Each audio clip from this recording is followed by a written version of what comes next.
Hello everyone, this is case number 071. This is the MSI laptop. So customer sent us that the laptop was not turning on, and after we disassemble and inspect, there is an issue with the charging the adapter.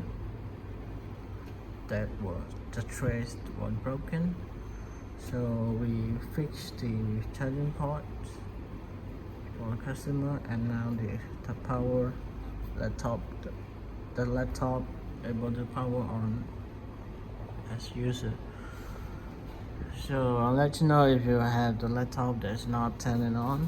Feel free to contact us for this service, and we inspect to check it for free of charge.